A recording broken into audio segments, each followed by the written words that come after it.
yesterday with the Laos campaign, Plane of Jars, CIA, basically running the show. So we're going to pick up right there.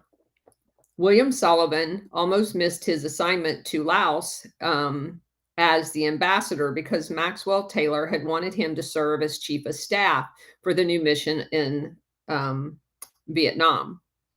Taylor, as ambassador there, directed all aspects of U.S. operations, including the military advisory, which is very interesting because that absolutely is not the chain of command.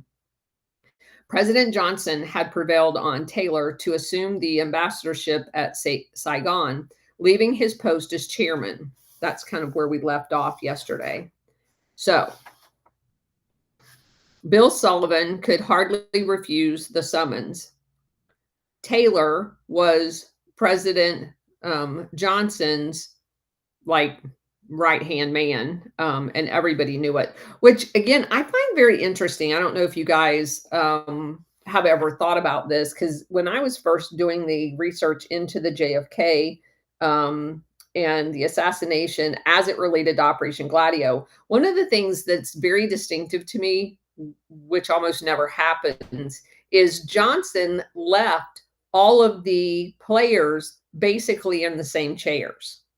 So normally you would want to have your own SecDef. Normally you would want to have your own like military assistant slash chairman. And if you go back and you look at all of the players, it almost seems very eerie, like JFK was set up from the beginning, kind of a vibe. So anyway, and if you remember, we talked about Colby convincing Averell Harriman, who was known as the Crocodile, and his influence in Washington, D.C., and how they were basically going to work with the Hmong in theater. So, as boss in the Laotian capital, Sullivan could be certain that the American mission would pursue the program of basically this kind of CIA special operations with the energy necessary. And we covered that Shackley was his lieutenant in that location as well. And that at the time, he had just left the Miami station, having run all of the Cuba failures. So, you know, where would you want him other than Laos, right? So, and then if you remember, the CIA had set up all of these agricultural programs like fish ponds and pig breeding centers, you know, almost like they're doing a planned smart city or something like that. And then we had Richard Helms at the CIA quoted as saying the agency was flat out in its effort to keep the tribes viable militarily in the Plane of Jars area. Meaning that there was a contingent of 250 Americans either in Laos or commuting there daily to fly missions and other operations. And that the budget had grew to $300 million a year.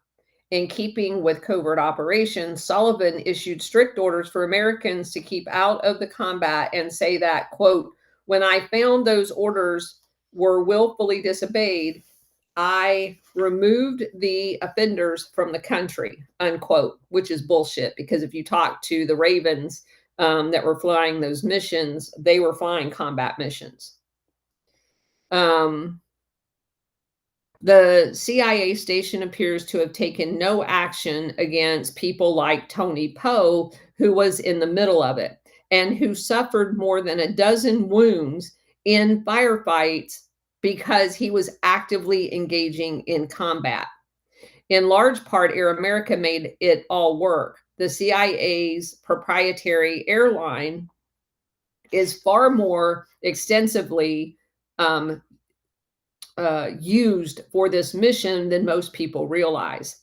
In South Vietnam alone, by late 1965, Air America had moved 1,600 tons of cargo a month.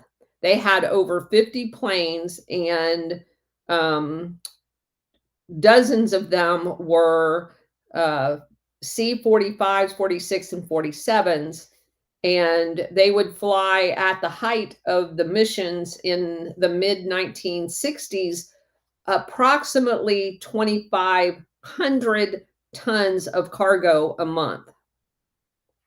So the importance for Laos was Thailand, where, of course, all of the Air America maintenance facilities were set up.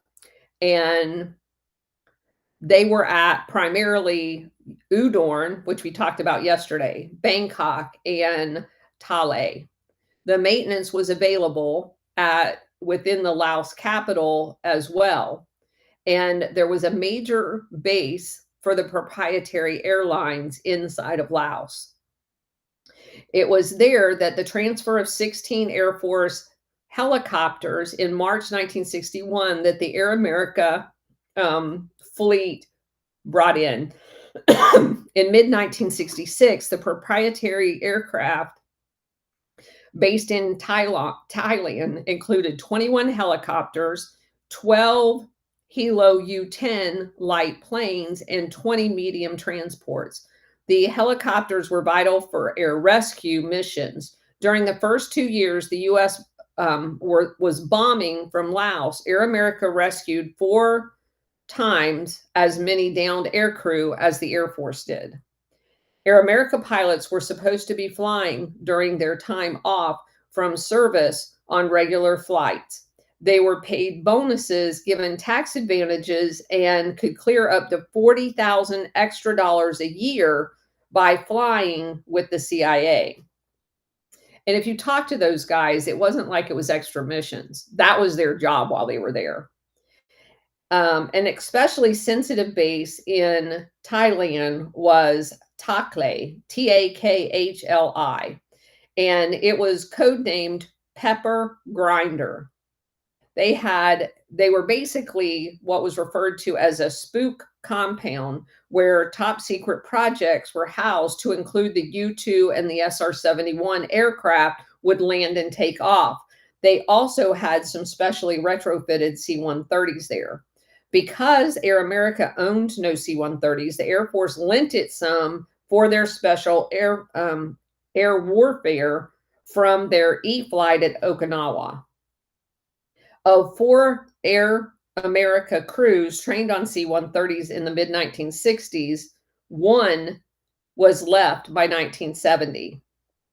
So the hub of the Hmong War was codenamed Sky. That was the name of the base, because it was located high atop a mountain, in a valley where it had very high mountains on both sides.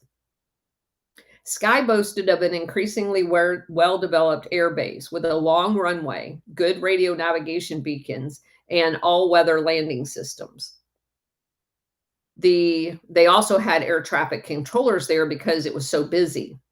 Planes would land and take off every few seconds. There were flight lines on both sides of a concrete airstrip. And I actually saw what was the remains of this in one of the flights that we took when we were in Laos. It's crazy looking at it from overhead. There used to be pictures on the internet of it. They had sophisticated telecommunications. They had an air conditioner officers club. They also had rescue helicopters located there. Surrounding the base was a Hmong town that grew to a population of approximately 40,000 people. There were no paved streets or streetlights, but it was all of the shops there were incredibly well stocked. Vang Pao imported a Cadillac, and a road was built up the ridge to connect the air base with another village. Vang Pao had his headquarters at a place called Lone Tien, together with a propaganda outlet that was basically like Radio Asia. With the intensification of the secret war went the growth of the CIA proprietary that fed it. Flying Tiger, by way of comparison, had been the largest private air charter airline in the world when Air America was formed.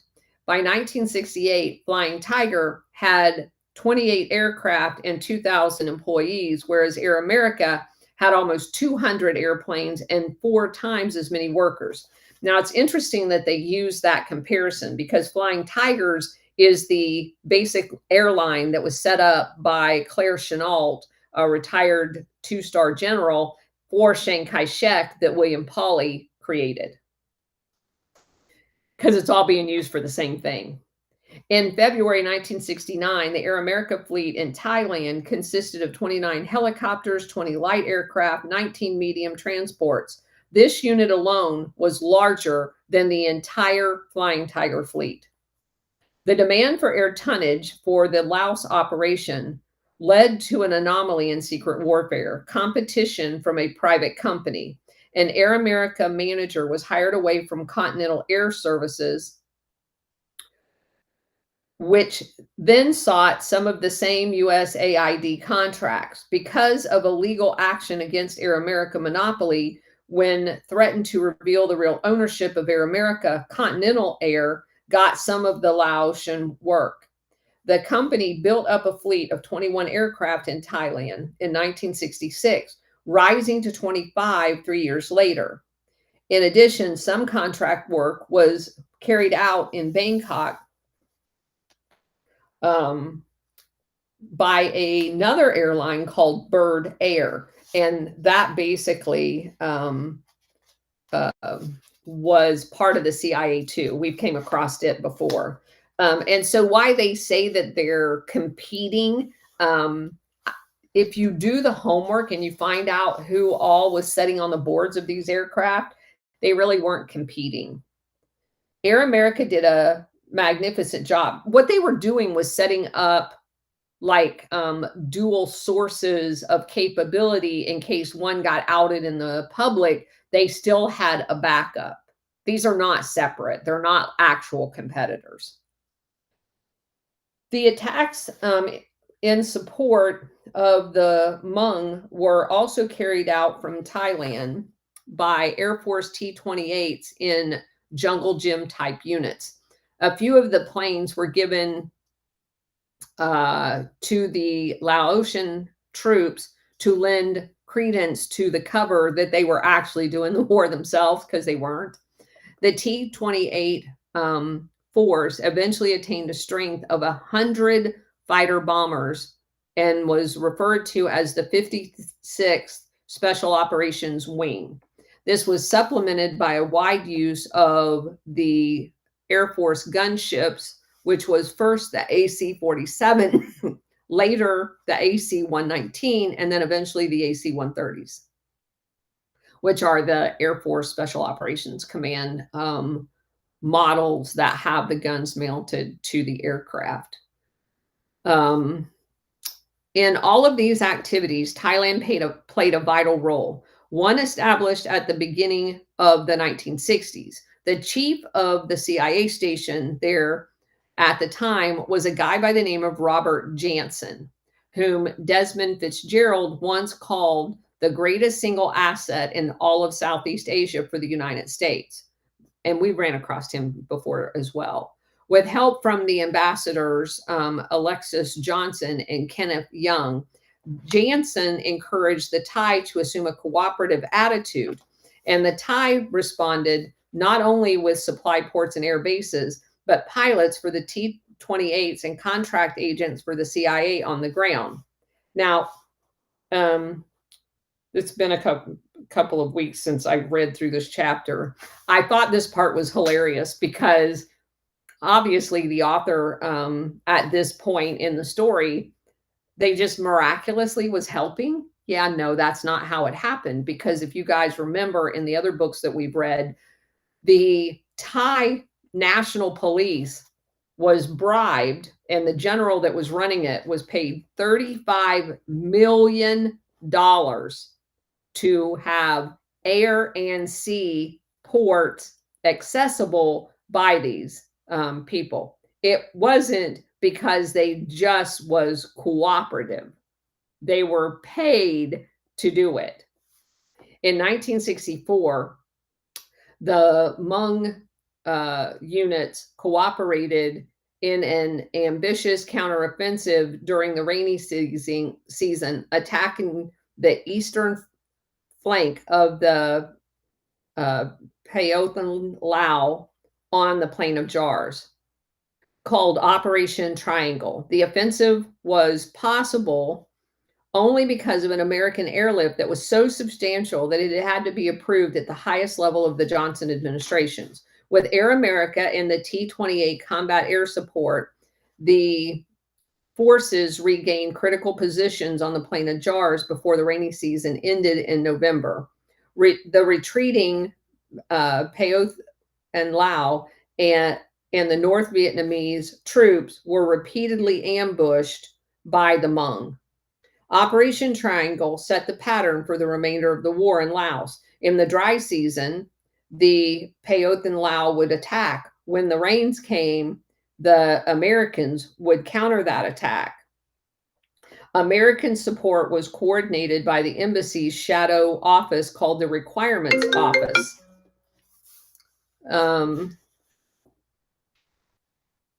Let's see. The Requirements Office was actually a front for the CIA unit that had replaced the military PEO structure after the 1962 Geneva Agreement, when we said we wouldn't be there at all.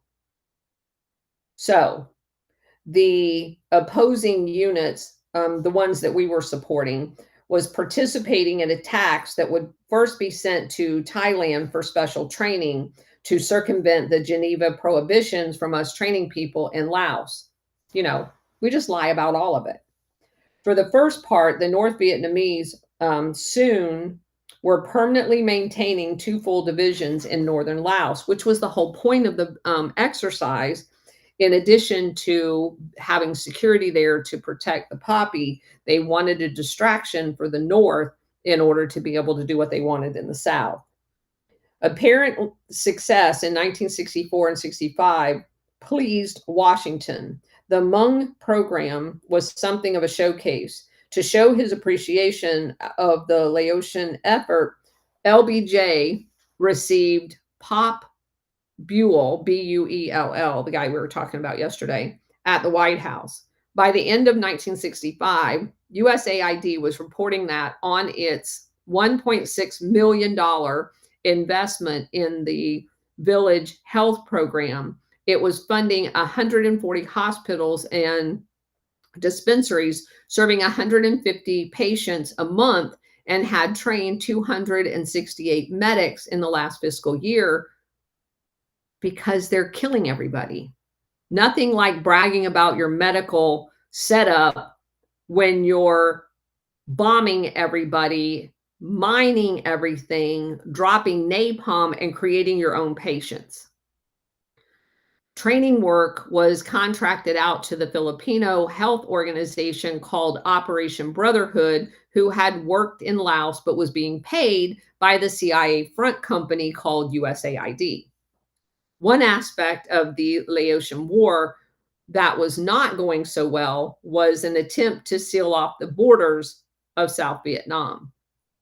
There were 3 components to this effort: aerial reconnaissance by a thing called the Yankee Team, a bombing campaign, and a cross-border scouting team that was trying to basically set up operations inside of the North. The Yankee Team mission was a complete failure. North Vietnam anti-aircraft fire against the planes led to the first bombing, so-called protective reaction strikes by aircraft accompanying the reconnaissance planes. Even with this support, the results were awful. In June 1965, Ambassador Sullivan spent a full day with the general commanding the Laotian Air Force, being briefed in detail on parts of the Ho Chi Minh Trail recently used to infiltrate the North Vietnamese regular divisions that had already crossed the boundary into the South. In his report, Sullivan noted all our Yankee team photo reconnaissance missions over this area have failed to turn up a decent trace of a route. They couldn't see anything. The Yankee team was soon subsumed into the regular air effort over Laos. The air campaign began in December 1964 when the U.S. aircraft were authorized to add armed reconnaissance strike missions, which basically is just, hey, I'm going to take a few pictures, but I'm going to bomb the hell out of you. The number of aircraft sorties allowed daily was increased in the spring of 1965 because, again, this is at the height of everything being managed out of Washington, and you weren't allowed to do anything to actually accomplish a mission. You were only allowed to do what they told you to do. There were strikes with that they nicknamed Steel Tiger, and there was air support under the Vang Pao in northern Laos called Barrel Roll. Between 65 and 71, it is estimated that 1 million tons of bombs was dropped in Steel Tiger operation alone. Another 500,000 tons of bombs were dropped in the exercise called Barrel Roll. That's a shit ton of bombs. By the time a peace agreement was signed in Paris, another one, in early 1973, the weight of the bombs dropped on Laos exceeded the tonnage of all munitions that had been expended in every theater during World War II. They decimated this entire area. And of course, not all of the ordnance exploded. There were bombs everywhere. The entire country of Laos, Vietnam, and this was just Laos, but the country, we still have Marines there that go out on missions to recover mines. They even have, it's horrific. When I was over there, we met several of the people, the kids that had been, had an arm blown off or whatever from finding a mine. So everywhere you go, every street you go down, every dirt road you go down, there's signs of what the ordnance looks like, pictures of them. And they have, not on the road sign itself, but these like dispensers that, every so often have like markers where if you find something that is suspicious, you put one of these markers on it. So when the teams come in, they know where people believe these unexploded ordnances are. It's just the whole thing. I met the Marine, I want to say he was a major. We had a shirt that has their emblem on it. That they gave all of us. It was horrific. Just to hear his stories of things that he had personally witnessed. I think he'd been over there for like 2 years doing this. It was horrible. Cross-border operations from South Vietnam were the bread and butter of the military advisory group called Study and Observation Group, or the SOG. This effort gathered momentum in 1964 when the Vietnamese officers acting for the Americans and senior Laotian generals reached an agreement allowing these missions, which had been recommended in Washington, D.C. for over a year. The earliest cross-border missions were for scouting and were organized along the same lines as the attempts to put the agent teams into the North, basically Gladio units. 8-man agent teams were inserted at night across the Laotian border by South Vietnamese helicopters. An early reevaluation of the project occurred when 4 teams provided by Special Operations Project Leaping Lena were almost completely destroyed, with only 4 survivors escaping to the south. A 5th team, inserted after a renewed go-ahead, returned with meager intelligence results, which of course is the same kind of result that they were having in Albania. Other participants in this cross-border operation were teams of CIA NUNG, N-U-N-G. This was not the first time NUNG had fought in Laos. In 1961 and 2, the CIA had secretly reinforced the Laotian troops with an obscure unit called the 111 Special Battalion. The soldiers were identified as quote unquote Chinese, but they were not Chinese. Well, not the Chinese that you think. The Project Shining Brass, which was the SOG's code name for the cross-border patrols, the Nuong, N-U-N-G, were given final training by the Vietnamese, and the patrols became more extensive in 65. The SOG code name was changed from Prairie Fire, now including overland infiltrations from Special Forces camps into Vietnamese border region. The patrols identified the Ho Chi Minh Trail routes and marked them for bombing by Steel Tiger. This effort was supplemented by a road watch program in which the patrols scouted for specific North Vietnamese movements and then called in airstrikes. In Thailand, the Air Force deployed a special air warfare helicopter detachment that had the code name Pony Express to help move the road watch teams. Prairie Fire executed over 250 missions in 67 alone, including patrols penetrating as far as 12 miles into Laos, where they're not supposed to be. But in 68, in addition to the Green Berets serving in the 5th Special Forces Group, there were another 598 Americans assigned to the Prairie Fire operation. Ambassador Sullivan's biggest problem with the cross-border operation was the commander of the military, General Westmoreland. Saigon wanted a lot more action in the Laos Panhandle, either an occupation by friendly forces or an actual invasion to cut off Ho Chi Minh. The Military Advisory Command prepared plans for such an invasion in September 1966 and again in 68, but Sullivan repeatedly advised against it. The biggest job Bill Sullivan had, observed one American official, was to keep Westmoreland's paws off of Laos. They don't want anybody else in there because they're running drugs. In 1971, when both Sullivan and Westmoreland had returned to Washington for a meeting, the Vietnamese army went ahead with an invasion of the Panhandle using the code name Lam Sung 719. The operation turned into a major military debacle. Warfare on the ground continued in North Laos. Strong Payoth and Lao attacks on a Lima site in early 1966 resulted in stationing AC-47 gunships in Thailand for the first time. By mid-1966, 3 had gone down over Laos because they had been shot down.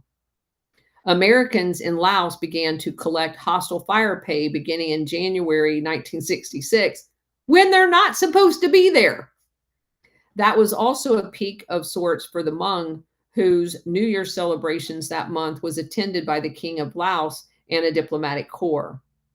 During the dry season, the opposing forces had cleared several of the provinces, but the Hmong and some of their irregulars had took the hills in what basically amounted to a guerrilla resistance. Later that year, the CIA quietly shifted its support from the neutralist military unit to a deputy who promptly ousted Kung Lee, who was finally forced to seek refuge in Thailand. Another coup was attempted in Laos capital but failed. Toward the end of the 66, press reports of Americans in the field with Laotian forces further eroded any plausible deniability of a quote unquote secret war in Laos. A good measure of relative war effort of the Americans and the Laotian government is the monthly tonnage hauled by the airlift. The Laotian Air Force averaged 400 tons a month in 66 through Air America. The CIA was moving 6,000 tons a month plus 16,000 passengers. That year, the Air Force flew 7,000 strike missions in a place they're not even supposed to be. The campaign against Ho Chi Minh Trail furnished the clandestine units with a new mission in support of the air war. Accurate bombing required accurate navigation, leading the Air Force to put a radio beacon atop a sacred mountain called Phu Pha Thai. Later, a radar was added, and helicopters were based in forward areas for search and rescue missions. Phu Pha Thai was called Project 404. It became a Lima site designated as 85. Pony Express lifted 150 tons of equipment to the site for the radar installation, and a dozen Americans were required to run the equipment. Fang Pao's Hmong were asked to defend the facility. Sam Nua was not a backwater, but rather the front lines in the effort of Laos. And let's see. Pony Express was still helicoptering in equipment to the Site 85 when the Pathan Lao preparations for the 1968 dry season offensive made it clear that they were going to take that site out. A Pony Express helicopter was shot down during its approach for landing in December 1967. Within months, government forces had been ejected from most of the site. Now, Phu Pha Thai did not escape the adversary's attention. The North Vietnamese made a concerted effort to knock out this installation. In one of the few recorded instances of North Vietnamese bombing in January 68, 2 Soviet-built transports modified to carry bombs were actually shot down attempting to bomb the site. On March 11th, 1968, a major ground attack overwhelmed the Hmong defenders and 56,000-foot high areas. 13 Americans died in combat.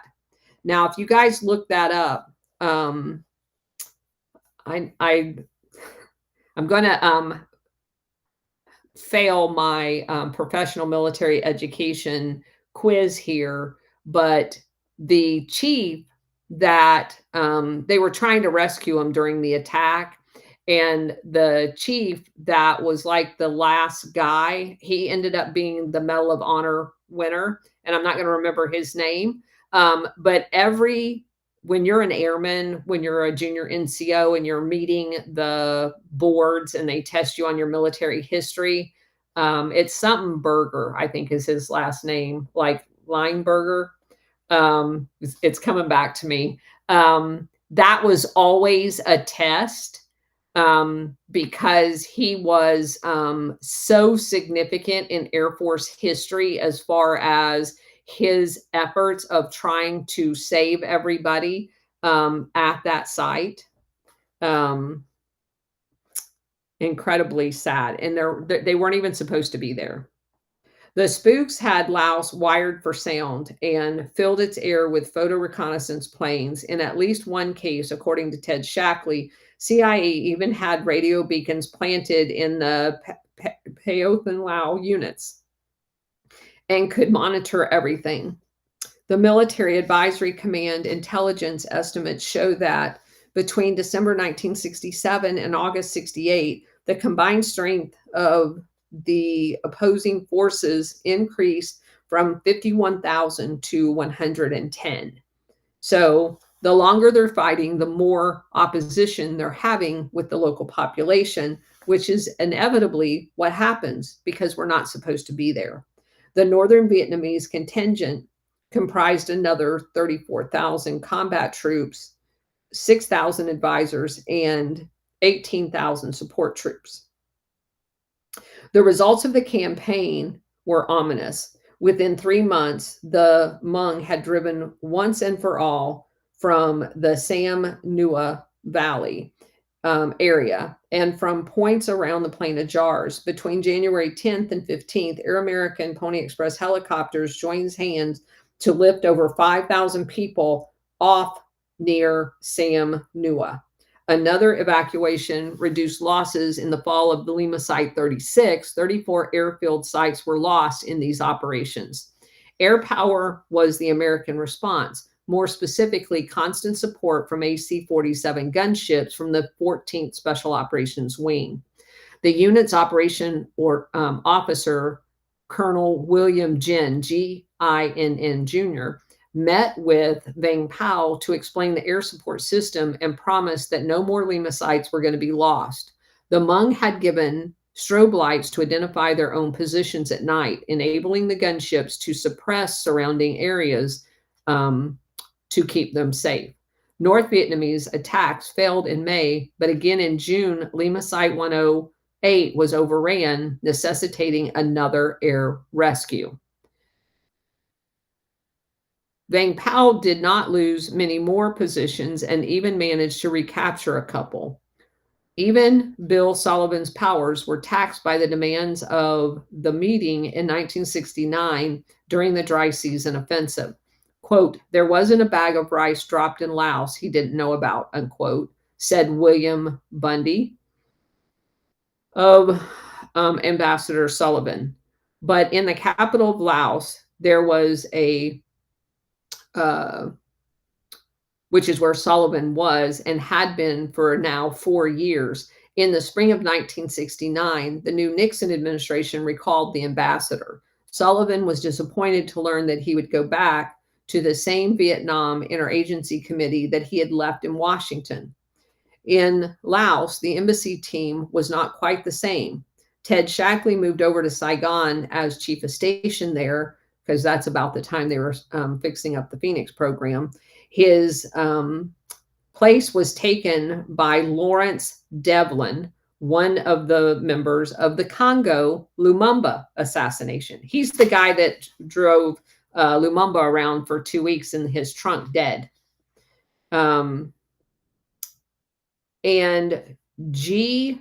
McMurtry Godley, who was the former ambassador to the Congo, is now Richard Nixon's choice for Laos. Oh, imagine that. Just like I said, they're move them around to do the destabilization / assassination / coup wherever they want people. Godley proved, if anything, to be even more involved than his predecessor in the day-to-day managements. They referred to him as a field marshal. Richard Nixon backed up the ambassador's authority with a letter confirming the primacy of the State Department over all military operations, which is literally ass backwards. There were sea changes in Washington as well as Laos, at least for the CIA. An era passed unheralded when a deeply depressed Frank Wisner put a shotgun to his head and killed himself in 1965. Lots of questions about that. It was Richard Helms, the professional espionage specialist, that then became director in 1966. The paramilitary club at Langley suffered another real blow in February of 67 when Desmond Fitzgerald collapsed while playing tennis on his home court.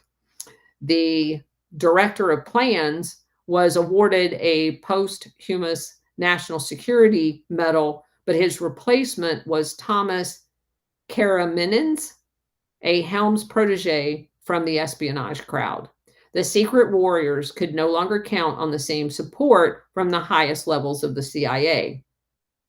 According to CIA officer Victor Marchetti, the rank and file CIA people were also becoming less enamored with the Laos operation, not because they objected to the involvement, but because the effort was not giving them what they wanted. They're never opposed to overthrowing governments or pretending that they're doing military operations. A few in the military were becoming concerned with the increasing losses, and until 1969, the Air Force had been very lucky, only losing 3 helicopters that were shot down, and 14 of the 15 aircrew had been rescued. Now, luck had ran out. In 1 year, 6 large CH-3 helicopters had been shot down, and a 7th one lost on the ground. Half of the total helicopters of this type lost in Laos during the entire war.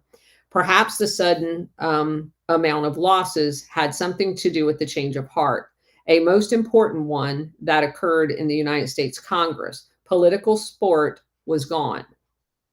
In the case, one case in point was Senator Stuart Symington of Missouri, whose support had been important at the beginning, but given his membership on the CIA subcommittee, he was now expressing concerns. Symington had backed the Laotian War, and on a visit to Laos and Thailand in '66, the senator had had good things to say to the pilots and the embassy people about how the secret war was going. So secret that your congressmen and your senators knew, you just didn't know. So he encouraged the CIA to tell their story and watched in the Armed Services Committee on October 5th, 1967, when Theodore Shackley presented the assembled senators with a 2-hour briefing about how and where the war was being fought and how much they were spending on it. The CIA was putting soldiers on Laotian battlefields for many times less dollars per man than the military, because you are hiring like Filipino mercenaries and sending them, just like they do Colombians today. 2 years later, Stuart Symington was taking a different approach. He demanded an explanation in hearings about the U.S.'s military commitments in waging war in Laos. He is quoted as saying, quote, "It is time the American people were told more of the facts," unquote. In October 1969 hearing, Senator Symington succeeded in drawing William Sullivan into admitting that there were no formal obligations by the U.S. to the Hmong. In his own testimony, the CIA chief Helms refused to be drawn out on the authority to conduct such covert war, saying it was restricting him to basically saying such other functions on that directive in 1947 that we talk about all the time, the 5412-2. In October 30, 1969, the memorandum to Helms and the General Counsel Lawrence Houston argued that the CIA had no combatants as such in Laos, and that, quote, "I know of no definition which would consider our activities in Laos as waging war," unquote. They're just fucking liars. They're killing people. They dropped more bombs in Laos than they did in World War II, and they are lying out their ass saying there's no activities going on here that even remotely looks like a war. If their lips are moving, they're lying. All right. Bridget just texted me and said she's here. And I just noted SR71 got kicked out. Oh, shoot. I just kicked him out. Hopefully I didn't kick him out like kick him out. Did you get it, Bridget? Go find SR71. I think I kicked him out. Sorry about that. I don't know if I can unkick him out. let's see. Anyway, all right. He's over here on I got him. okay. I got him. He's over here on Rumble anyway. All right. Okay. Well, he should be able to come back in now. All right. So all right. So where are we at? So he says he has no idea whether or not we're nothing we're doing. It looks like waging war. Although the CIA lawyer carefully noted that from 1947 on, my position has been that this is rather doubtful statutory authority on which to hang a paramilitary activity. The part about the quote where it says and other functions. Let's see. I think you were exactly right to stick to the language of the National Security Act. Again, because it's the vague language that allows them to skirt the law. Clearly, Symington had some reason to be exasperated with the agency's disingenuousness because, of course, he had been one of their biggest supporters. He was over there. He knew exactly what they were doing. Here's another quote from Symington. I have never seen a country engage in so many devious undertakings as this. Wasn't the country, it was the CIA. Helms, for his part, fastened on Symington's change of heart as dishonesty. And in a 1981 interview, Helms said that when Senator Symington got up and started talking about a secret war, he knew far better than that. One element that may have helped sour key people in Washington was the drug traffic. It has already been noted that the Hmong raised poppies and had done so for decades. Processed into laboratories, those poppies turned into opium and heroin, morphine, along with other dangerous drugs. The drug trade was lucrative and as pervasive in northern Laos as it had been in Burma and Thailand. The area indeed is known as the Golden Triangle for that exact reason. When the CIA decided to run a war in northern Laos, the drugs came with it, and that was the entire purpose of being there.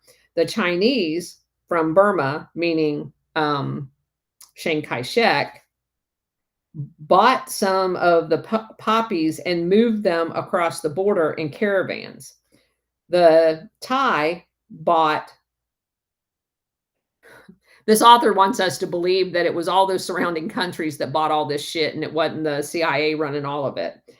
But when the CIA came with Air America, they provided the most efficient transportation for all of it. And by the mid-1960s, the CIA officers were reporting intelligence on the movement of drugs to supplement their regular activities and their paychecks. The information was passed on, quote unquote, to drug enforcement authorities, but we know very well that it was not. The only information flowing to the drug authorities was where the shipments were going, because the drug people that they were passing the information on to protected them. Helms told Senator John Stennis, chairman of the Armed Services Committee of the CIA reporting, basically making it sound like the CIA was actually reporting the trafficking of the drugs, but not reporting it was the actual CIA that was trafficking the drugs, and they were using embedded DEA agents in order to protect themselves so they could say, yeah, we notified them. We just didn't tell everybody else that they were actually our protection. Because you remember the one book that we read, they were talking about the phone ringing in the office where the CIA was trafficking the drugs for the DEA office. So they were basically one and the same. The chief of the CIA said to the Senate committee, well, Mr. Chairman, how could we possibly not help the U.S. government when we've got such a hideous drug problem in this country? Again, they're just lies. They created the drug problem. Helms maintained that the CIA did help. They did. They brought the drugs in. They didn't help the problem.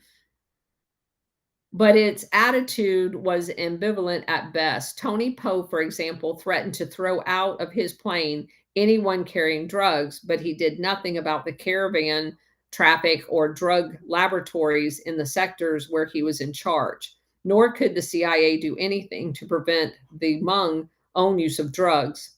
There was a few attempts to encourage the Hmong to raise other cash crops. No, there wasn't. This is just all bullshit.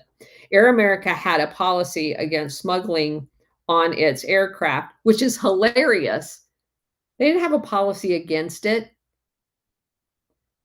But security against drug running was dependent on the pilot. No, it wasn't. The only sanction provided for passengers found with drugs was to land at the nearest airfield and put them off.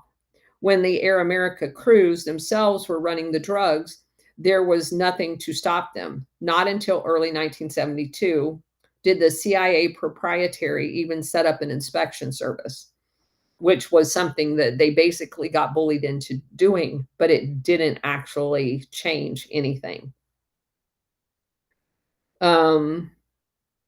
It also said some of the people involved in moving drugs are said to have been among the most senior officers in the Laotian armed forces, because that's why we were working with them. Air America crews were daily faced with the temptation of huge profits. And again, that's why I want you guys, when we read books like this, to understand you can't just read this one, because this guy is intentionally misleading people to basically import to you that the CIA, while they were involved on the peripheral, they really wasn't in charge of this whole thing. They weren't in charge, when in fact they were. They were running the entire drug operations. And we went over this before, because the CIA, Paul Helliwell, is the one that convinced Allen Dulles to use Chiang Kai-shek, where they came up with the model of selling opium to pay for covert warfare. So the entire reason we're there is because of that. In the summer and fall of 1972, the CIA Inspector General undertook a formal investigation of the drug traffic, spurred on by the detailed revelations that appeared in a book the agency had tried to suppress, called The Politics of Heroin in Southeast Asia, which I have that book. The charges were so serious, there was little alternative but to launch an investigation, which for our practical purposes means they basically were going to cover it up. The team of officers began in Hong Kong and spent over 2 weeks at 11 agencies, interviewing over 100 CIA, state, USAID, Pentagon, Air America, and other employees. You know, all the guys doing it. The resulting report, called Investigation of Drug Situation in Southeast Asia, unquote, miraculously found no evidence that the CIA or any senior official had ever permitted drug trafficking as a matter of policy. There had been individual cases, but it really wasn't what they were there for. Despite the denials, the drugs were moving. This pointed directly to a key weakness of covert activities. Making alliances with indigenous groups inevitably led for you to be involved with their operations, which again is horseshit. In turning against the Laotian secret war, Senator Symington and others in Washington were reacting in part to factors other than basic military situation, because there was no basic military situation.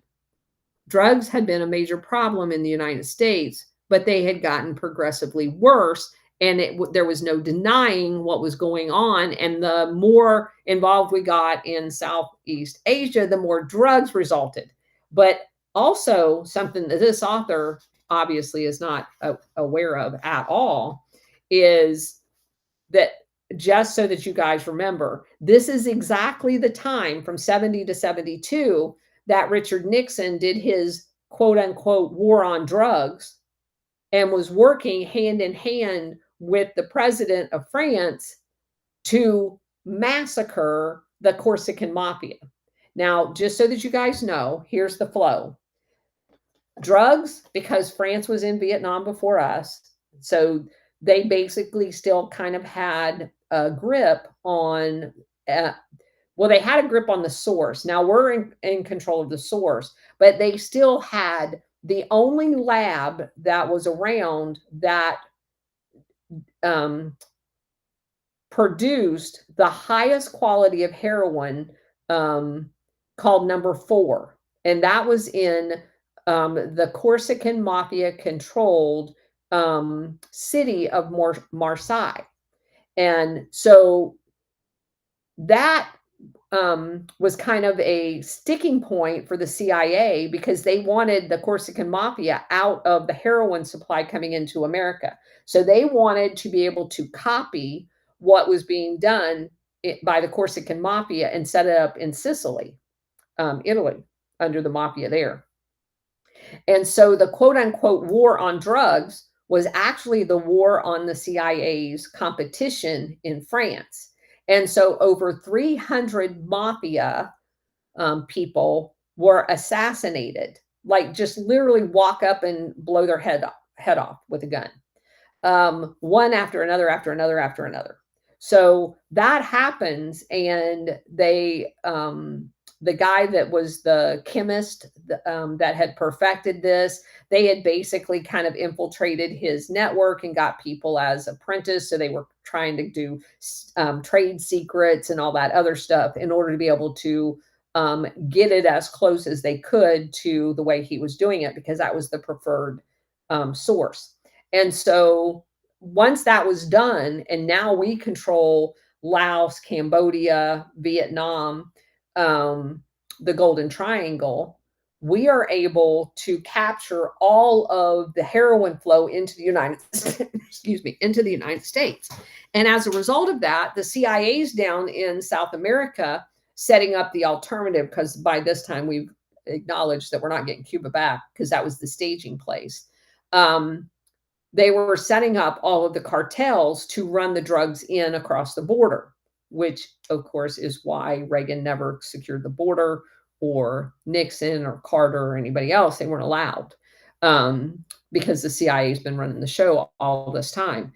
And so that whole thing got set up. And you remember when we were talking to Paul Williams, he was saying about them putting the heroin in plastic oranges out of Sicily and using them to traffic them into the United States. So now we're in the early 70s, and heroin and all of that stuff is exploding the use. So even Congress couldn't pretend like what we were doing over there in Laos and capturing the entire market around the world of heroin isn't happening, because it was exploding in the United States.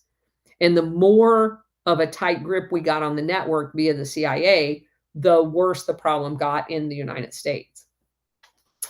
Because that was the whole purpose. They want us drugged and stupid. All right. So North Vietnamese dry season offensive of 1969 climaxed with the loss in late June of the Mung LS-108, the largest airfield in northern Laos, which the royal government had held since the early days of Operation Triangle. 7 battalions backed by light tank and powerful artillery spearheaded the attack over several nights. Not even heavy support from sophisticated AC-130 Spectre gunships could stop it. Several times the forces on the ground requested strikes on enemy tanks, but the gunships were unable to spot any. Government troops finally broke and ran away. 1 unit was saved by 3 U.S. Air Force and 11 Air America helicopters flying out of sky at Long Tien. The next morning, several large fires burning out of control were all that was left of the defenses. There were 2 reactions to the loss of this area. One was propaganda. The government's foreign affairs area issued white papers charging North Vietnamese violations of the 1962 Geneva Agreement, the one that we've never paid attention to the entire time, but it's North Vietnam's fault. The paper described instances of North Vietnamese involvement in combat, named prisoners of Vietnamese nationalities, and estimated the size and composition of the forces in Laos. This was a departure from the practice of pretending that the 1962 agreement still held any sway at all, because we've ignored it the entire time. But the propaganda was designed to justify a further intensification of the war. Planning for the counteroffensive was ordered by Ambassador Godley, because we ain't given up yet. As one of the earliest actions in Laos, at Godley's urging, the U.S., which had been refusing to furnish supplies and air cover for operations in the Plain of Jars since Operation Triangle, now agreed to provide some support because they had been given more misinformation, the CIA lying.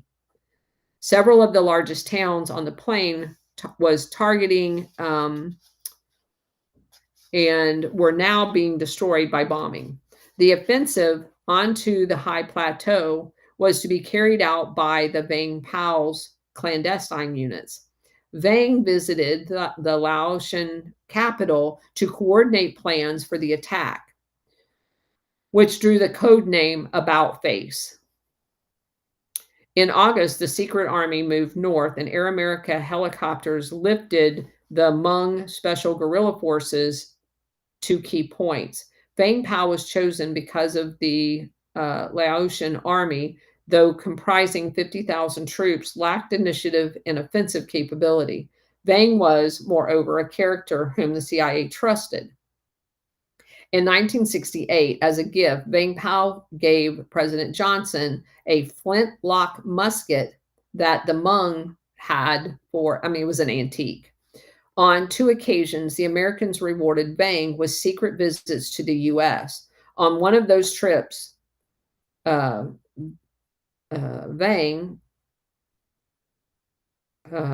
was referred to as the Hmong commander, toured the Green Beret Training Center at Fort Bragg. During the other trip, Vang was taken to see Colonial Williamsburg and Disneyland with 6 wives installed. The Hmong chief had a lot of shopping to do. Disneyland, the CIA reciprocated Vang's gifts and gave them a replica of a Zorro costume. A few months later, Vang Pao was back in uniform leading the offensive called Operation About Face. The secret army spilled onto the Plain of Jars from the mountains, and about 15,000 men, according to Lao's sources, the CIA was backing him with a command team of 3 officers. About 30 more Americans were in training programs, and a couple of dozen men were in other units. The CIA teams were embedded with the special guerrilla units, anywhere from 4 to 12 each, and mostly had all came from Green Beret backgrounds. Basically, they were mercenaries under contract to the CIA. Aside from Long Tien, there were 3 other CIA training bases in Laos. At least one was a major facility and in Thailand. There was estimates of a total number of CIA officers at this point engaged in this to be about 50, but it could have been as high as 70.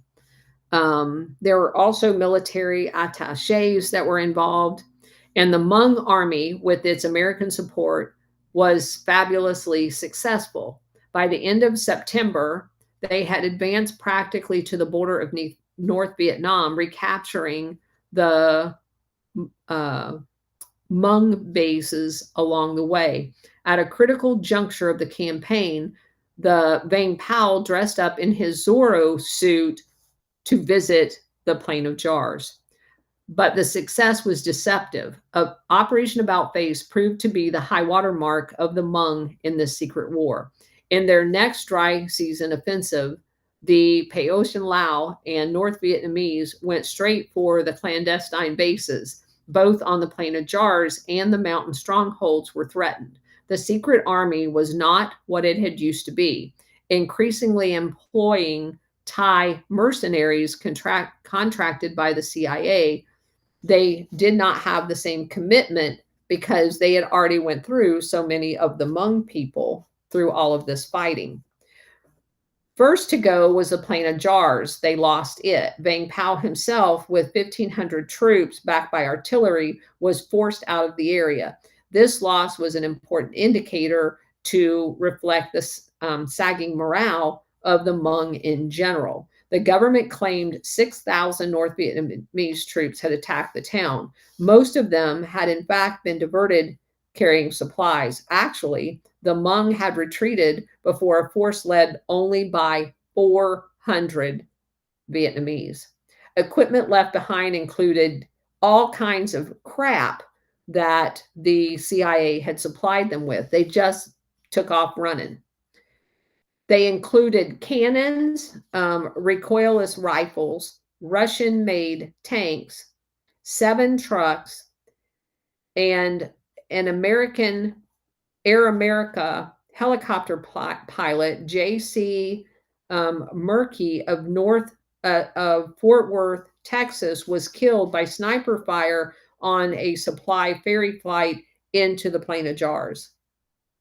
In the Laos capital in Washington, the situation looked serious. Ambassador Godley requested massive airstrikes by B-52s as a result. By this time, however, Washington was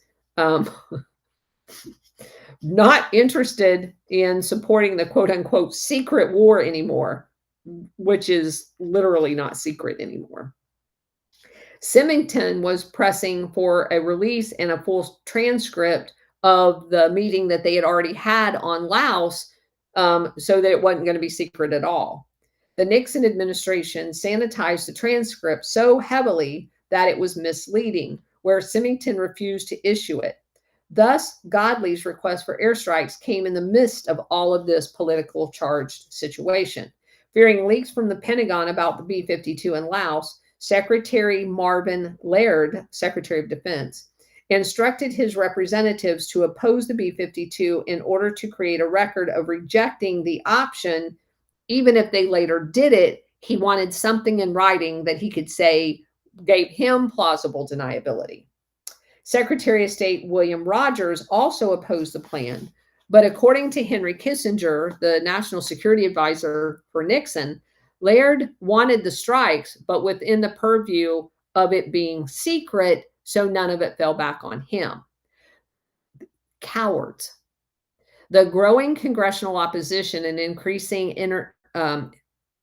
enemy successes made the matters worse. Kissinger would later write, quote, "We were caught between officials seeking to protect American forces," no, they weren't, "for which they felt a responsibility, and a merciless Congress onslaught that rattled those officials," unquote. That's the biggest bunch of shit that I've ever heard. They are absolutely not caught between a rock and a hard place as far as merciless congressional onslaught. Are you fucking kidding me? They've been allowed to do all of this shit and just brief Congress, and Congress knew the entire time they were doing it, but it was quote unquote secret. They weren't caught between a rock and a hard place at all. And they weren't absolutely not protecting American forces. They were protecting their money tied up in the illegal drug trade. The Royal Laotian government made the first of several appeals to the B-52 strikes toward the middle of February. Kissinger recommended the option at a meeting with the president, Secretary of Defense, CIA director, and the chairman of the Joint Chiefs of Staff. Richard Nixon approved strikes if the Laotian Lao advanced beyond the Hmong area. Within 24 hours, these conditions had been met, or at least they just faked the intelligence and said they were so they could go ahead and do it. This, again, is plausible deniability. An attack with 3 B-52 bombers, a typical quote-unquote cell strike, was carried out on the night of February 17th through the 18th.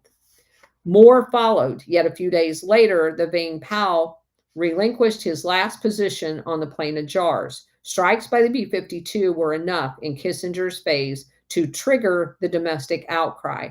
Senators Eugene McCarthy and Frank Church, among the Senate Majority Leader Mike Mansfield, deplored the escalation. By February 25th, Symington, with Mansfield and Senators Charles Mathias, Albert Gore, John Sherman Copper, and Charles Percy were demanding the full release of the Laos hearing transcripts. Within hours, the Laos War was not secret anymore. The story broke not in Washington, but in Laos, and on the press tickers the world over, making the scoop as a simple walking down a mountain. Journalists with embassy cooperation chartered Air America planes to a USAID center. The secret warriors were proud of their civic action programs and wanted to show off. Over 1,000 Laotian nurses and medics had been trained there. Sam Thung had a 200-bed hospital, a junior high, and a high school.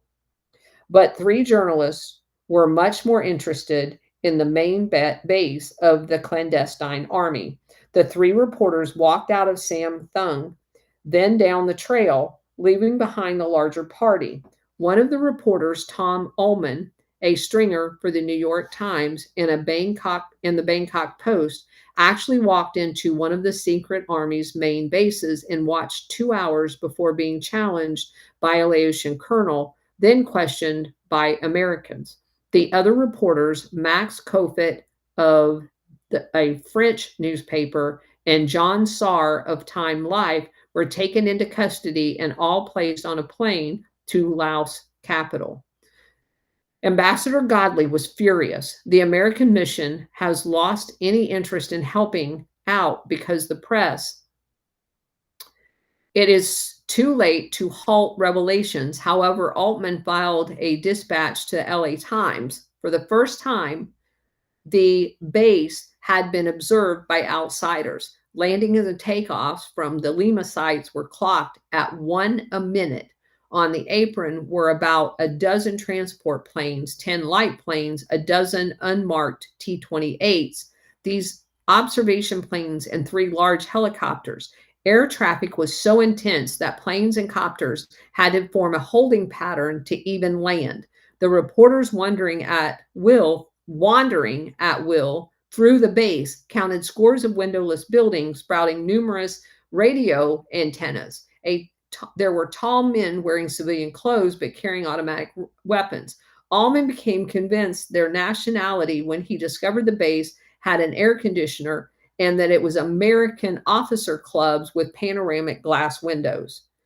The report broke the dam and led to a flood of revelations. The White House, in an effort to manage the breaking story, immediately announced that Nixon would be releasing some information on the U.S.'s activities in Laos. A statement admitted that Americans had fought there. 3 days later, a State Department spokesman asserted that American war deaths in Laos totaled 25 contractors and 1 dependent.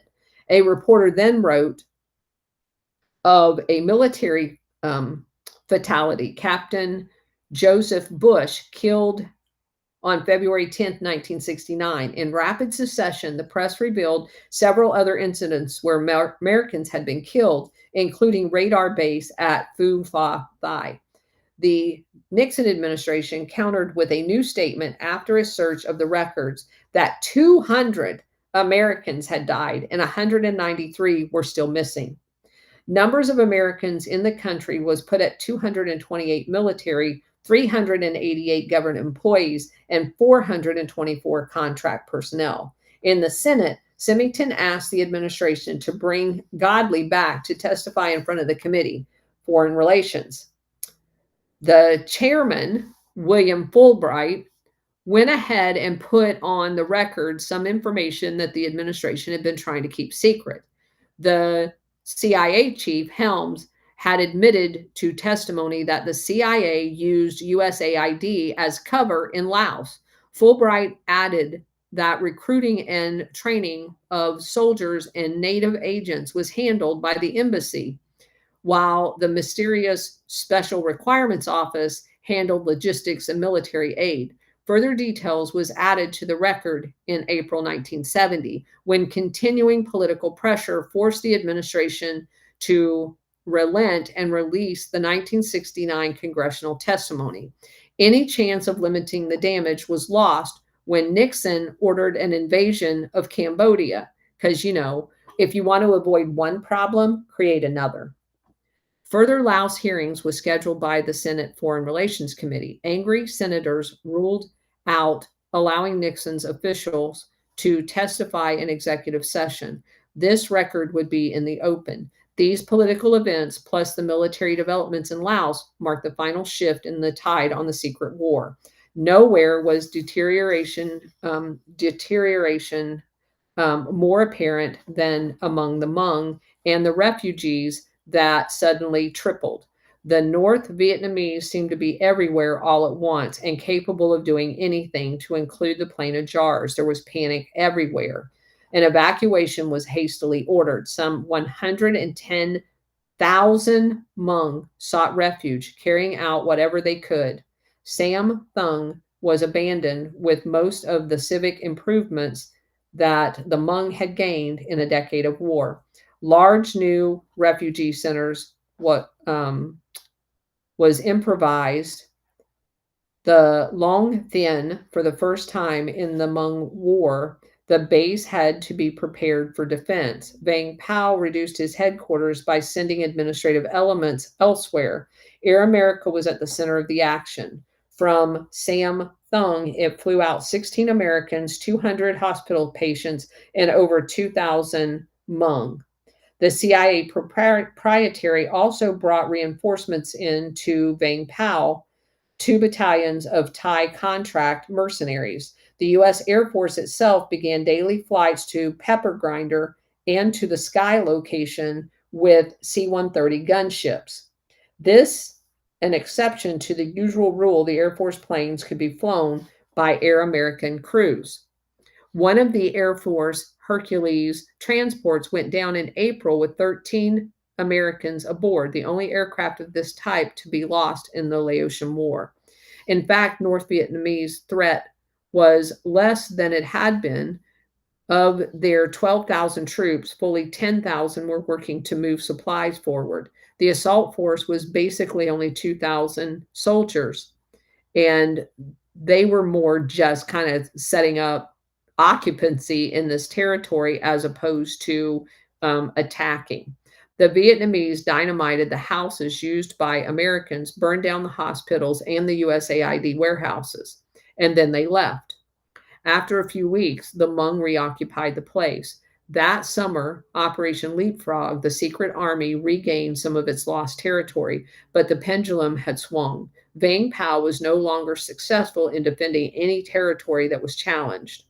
With their new supply roads, the Vietnamese, meanwhile, were stronger than ever. They forced the permanent abandonment of many of the former Lima sites.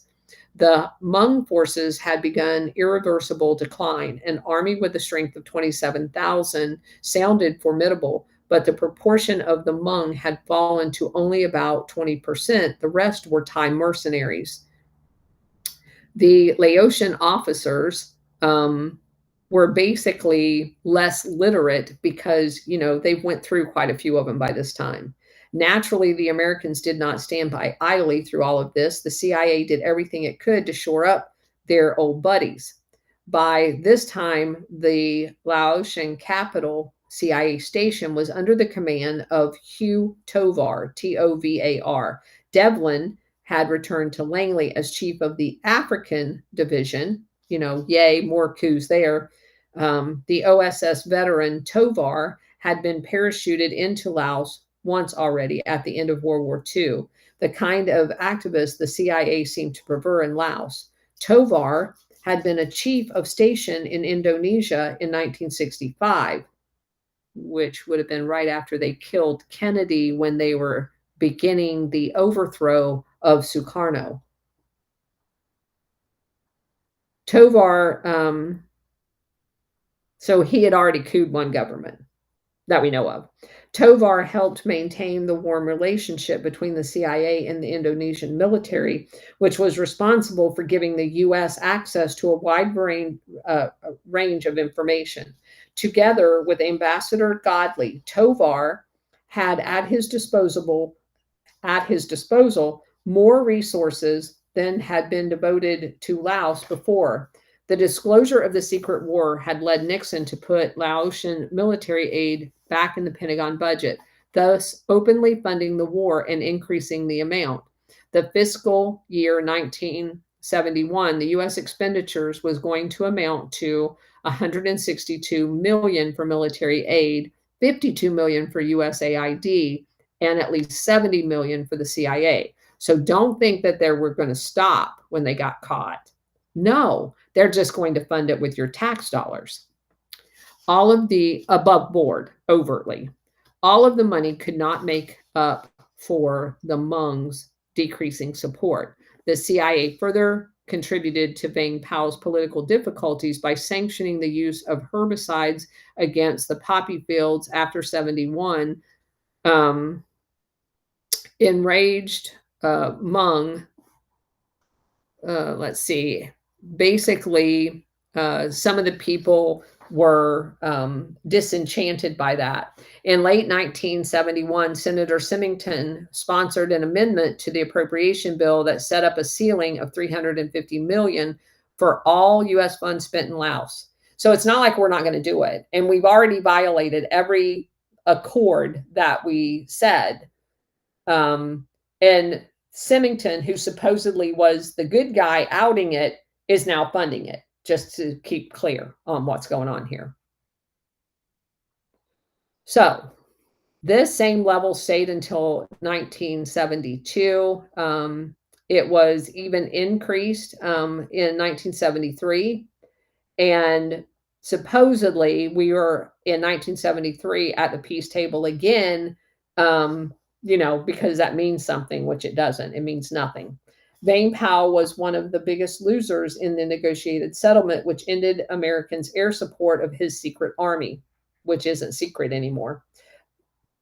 The ceasefire was to go into effect on February 22nd, a time when Vang Pao was facing renewed North Vietnamese offensives. The Hmong general had a last appeal to the CIA to continue American air support. He, in a reply he was handed, it said, quote, "As we discussed previously, U.S. Air Force support would cease at noon, 22 February. I confirmed this today by talking with Cricket, the airborne command plane in this area. U.S. Air Force was under instructions to clear Laos airspace," unquote. Disgusted, Vang Pao kicked the dirt and showed the message to reporters. Leaving Laos, one of the last shifts of American command planes radioed back, "Goodbye, see you next war," because there always will be another one. One of the outposts fell later within the hour, and many more after. The secret war brought the Hmong no nationhood, only 3 unhappy migrations, far from uniting them. The effect of the Laotian refugee camps in Thailand, their numbers periodically increased with new immigrants from home, but 55,000 Hmong have resettled in the United States. Vang Pao himself has become a farmer in Montana. There were pockets of Hmong in places as diverse as Philadelphia, Minneapolis, and Fresno. Direct losses of the war in Laos was still not known with certainty. Over 1 million Laotians were made refugees at one time or another, a third of the country's entire population. Destruction from the bombing was immense. Only a handful of CIA battle deaths were admitted by the agency or State Department. The Pentagon maintained that about half of its losses resulted from the air war, but lists over 400 deaths and 556 servicemen still missing in action in that theater. Deaths in plane wrecks and other combats for Air America totaled 17 Americans plus an equal number of locals. Beginning in 1973, the new Royal Laotian government pressured Air America to cease its operations. The CIA proprietary did halt flights to 350 airfields and turned a dozen C-123 transports over to the Laotian Air Force. Many employees of Air America's base at Udon, Thailand, were laid off. Americans working there had numbered as high as 250, including 100 pilots. 42 of them left in 73. After the Laotian prohibition of its air operations, Air America closed up shop in June of 1974. The Udorn facilities was taken over by Thai um, aircraft.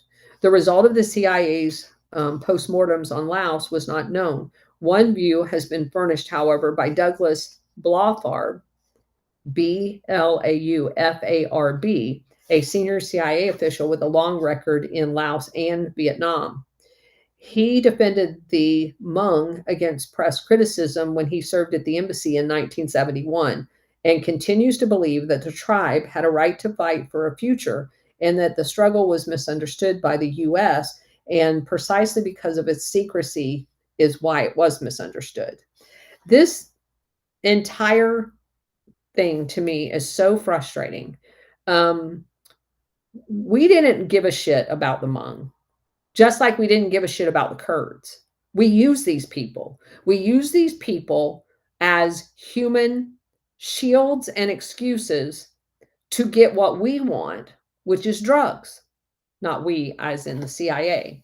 The Hmong people, and then of course the rest of you and I living in America, when they bring the quote unquote refugees in, who a lot of them are basically trafficked once they get here, because there's no record of them being here. So it goes back to that diagram we drew when we first started doing Operation Gladio, where you have the weapons trafficking, you have the drug trafficking, and you have the human trafficking. And as you look at that and you apply that lens to this operation, you have the entire operation with Laos was done because of the drugs, right? So they're going to use the drugs to pay for their covert operation, black money. They set up during the same time, 72, we're at 72 in the book, is when they set up Nugent Hand Bank. So they've now secured the area, although they may say that the official B-52 operations are gone, they're still harvesting all of the opium because they did this as a ruse in order to basically buy off, learn who all's growing the opium so they can control the field. So now they've got all of their people there. They've met all the farmers. They've basically taken over the opium market in these areas. So they set up Nugent Hand Bank in Australia, and it's going to be used to money launder all of the opium out of the Golden Triangle. And as that is set up, you have the military flying weapons in, right? So you skim off weapons that you're going to redirect and sell to other players. And so you're going to generate funds from the weapon sales. You've just generated funds from the opium sales. Now, because of all of the military operations, you have all of these refugees. Well, if I traffic the refugees in addition to the drugs and the weapons that I'm generating out of these bullshit conflicts, then I'm going to make a lot more money, which I'm going to launder through Nugent Hand, BCCI, Castle Bank, and all these other banks. And that's the cycle. It just keeps going over and over and over again. And as I said, when we first started talking about this, the grease that keeps it all going is blackmail, which is basically what you see. I don't know what they had on Symington, but they're controlled, and they're controlled generally by some form of blackmail. And the destruction that happens to Americans when you have 100,000 refugees picked up and relocated, because it wasn't just Laos, it was Cambodia. We mass exited large amounts of Cambodians, Laotians, and Vietnamese into America. Because we used them to destroy their country in order to steal their resources. And every time they do this mass importation of people, they destroy our culture. And this is the plan. This is exactly what you're seeing play out in America right now on steroids. But it has always been the plan. It was done slowly and outside of the purview of most people. And so most people never knew it was occurring. It's been occurring for a very long time, but it's now been sped up to a speed that you can't help notice. Nothing is going on new today. It's just being done on a pace that you can't ignore anymore. So, all right. You'd That's have been so proud last night. I said those exact words nearly to my father on the phone. He said, why would anybody let all these illegals in our country? And had to go down that exact road. Yep. I mean, it's so obvious when you look in hindsight after what's all been going on. So anyway. Hi, Miles. What's going on? Well, Colonel, I'm not going to lie to you that I'm having a tough time listening to this. Let me explain why. Because of my age and because I was there, not in Vietnam, but was in that era, that they did a head job on all of us back then. And so it didn't really make sense to a lot of teenagers growing up and watching what was going on, that we didn't know what a forever war was.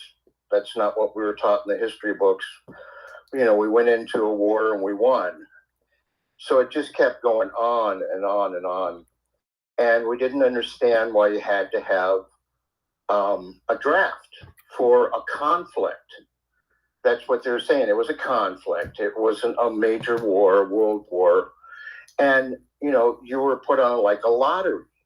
Well, the psychological war that they were waging on the population at home, watching the news, because it was very controlled. You only had like 3 or 4 stations to watch, and there wasn't a visible alternative media. Now, we were trying to get the truth, you know, because it just you know, like common sense. It wasn't making sense. Let's put it that way.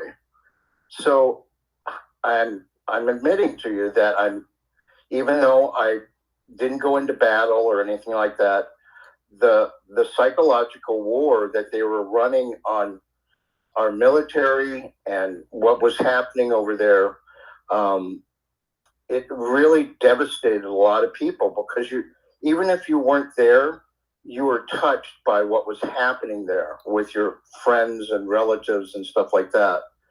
And information was coming out through them.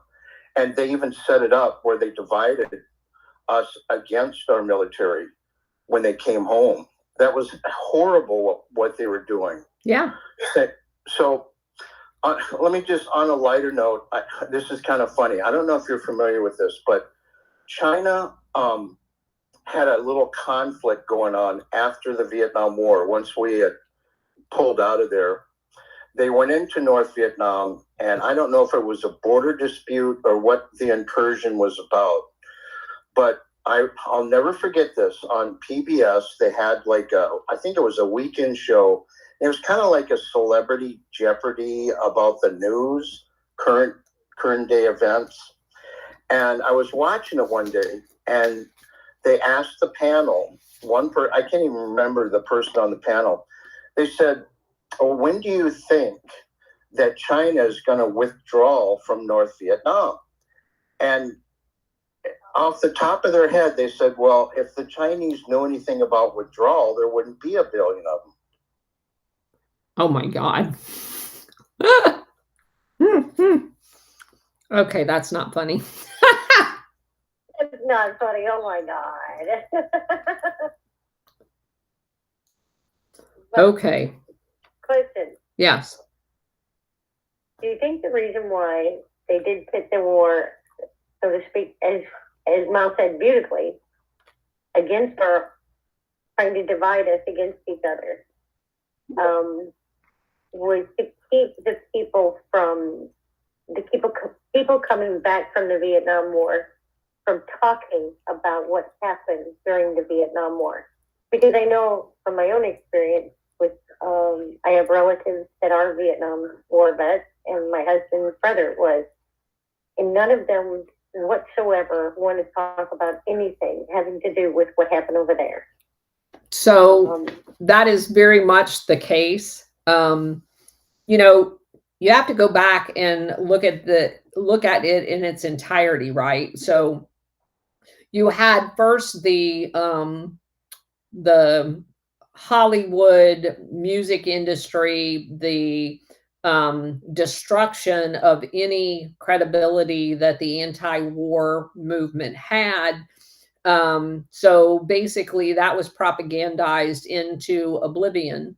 Then there was a concerted effort that if you could demonize, and think about what happened. You went from 1945, where America was on cloud nine as far as winning, quote unquote, winning World War II, and the praise and glorification of our military. And then you fast forward 30 years and they were vilified. And the absolute necessity to drive a wedge between the public and anyone returning from Vietnam, they had to basically destroy those people and their credibility in order for no one to listen to them, because they had some horrific stories to tell and they didn't want them anywhere around telling those stories. So yes, I believe that. Hey, Patrick, what you got? Well, I'm a Vietnam veteran and flew helicopters over there, so I got to see it up close and personal. I went to West Point from 64 to 68 and was commissioned in the Corps of Engineers, went through the usual Ranger Airborne schools, and then to a helicopter flight school, was assigned to the 45th Engineer Group in I Corps to fly helicopters covering, there were 3 different battalions, so we get to see a lot of the coast out to the first level of fire bases. And Lambson 719 on page 281 was my main operation. It was allegedly the biggest operation of the war. We were allegedly going to help the South Vietnamese to go in and take over the air base at Chapone, I think it was, so they could show that they are independent and capable and whatnot. And it happened. But I remember the one day, the worst day in helicopter history, we had 79 helicopters shot down on one day because it was the pickup day, because somebody like the president of South Vietnam talked about the operation, how successful it was, and how the troops were all coming back at 10 a.m. on Sunday morning.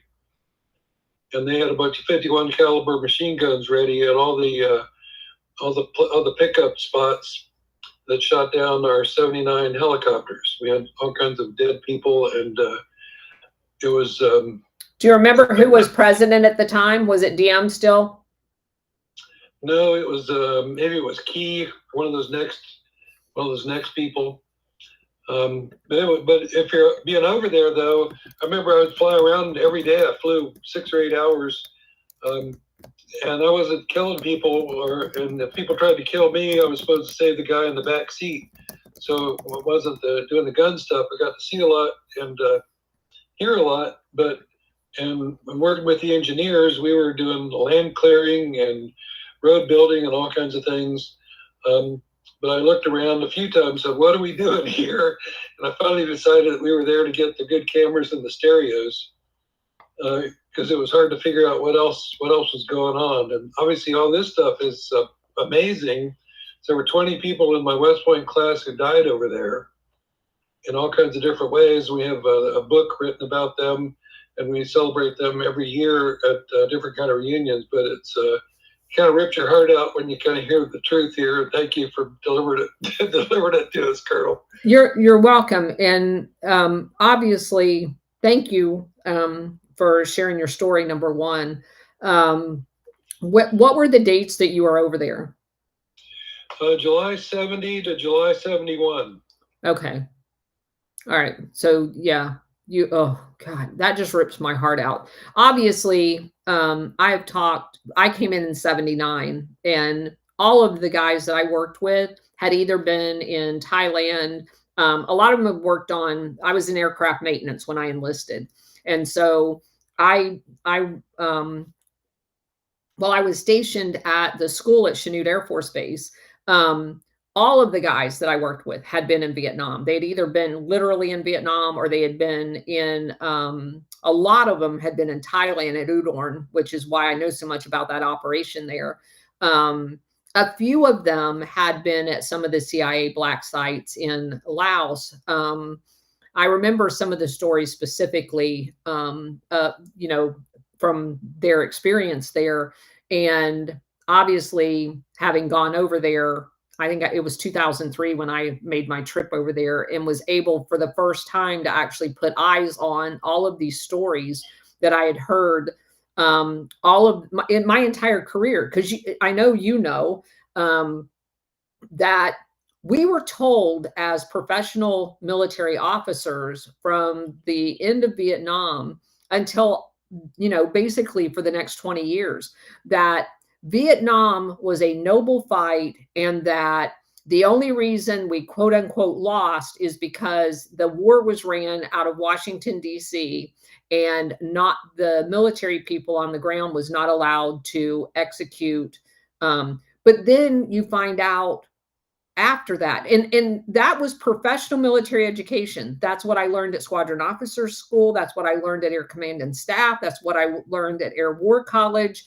It was brainwashing us into believing bullshit. The only reason that we were in Vietnam from day one is because the CIA and their lying asses wanted to secure the opium fields to be able to fund covert operations. That's the only reason we were there. And to know, go ahead. One of the major things they were telling us was the tin and rubber and some other kinds of resources. Well, let's talk about that. You're absolutely right. That is the reason. Rubber, tin, all of the so the CIA, under understanding Operation Gladio, you figure out for the first time in my adult life that the CIA does not work for the American government. They work for oligarchs. They work to go in and disrupt countries in order to steal their resources. And there is no better example than Vietnam of that process, because the OSS, the precursor to CIA, was in bed with Ho Chi Minh. We developed him, we trained him, we armed him. Yes, yes. And so he loved us. He wanted to be just like us. He drafted a constitution that read, and I read it. It reads just like our Constitution. He was so proud to go to Paris and present it to the Americans there because he wanted to be like us. And because he made it perfectly clear to them that he was going to not allow France back into their country, and he was going to mine his own resources so he could be as prosperous and successful as the United States, they cut him off at the knees. Yep. So we were there to secure the resources to include the opium, but primarily, as you pointed out, the rubber, big rubber plantations there. And they liked having those facilities over there. It didn't matter. The entire half of America was filled with rubber. We would have still done it overseas because you can pay people $1 a day and not provide them with any benefits or anything else. And that's not what goes on in America. And because it doesn't go on in America, we just assume when these same companies go overseas that they're basically treating their employees there the same way they treat us. And it's absolutely not true. So thank you for being here. And I understand, not in the way that, I mean, obviously I was never, I deployed to Iraq, but I've never been in anything that would compare to the experience that you experienced in Vietnam. And I know the past 2 years that I've been working on this, how devastating it is to understand the sacrifices, especially losing teammates to a corrupt oligarchical system that has been going on for the last 70 years. It's like sticking a knife in your gut and twisting it. So God bless you. Thank you, AP Jonas, and thank you for your service. Thanks a lot. Absolutely. But that's when we figured going to West Point, though, it's a free ride. There's no tuition. It's a great education. So when we were there, we said, okay, we're supposed to serve. We're supposed to go to war if there's a war. And when we had the Gulf of Tonkin thing, we kind of looked around and said, okay, guys, we was all guys at the time. We're gonna be in this war, whatever this war is. And we didn't know it was fake, though. That would have made it a whole lot worse. Yeah. Yeah. And I think it's an awesome story you're telling. Thank you. And I think that's the situation we're in right now. And thank you for mentioning that, because today's different. Today, it is very easy for the people in our military to know the truth. Not that they all do, because I don't believe they do.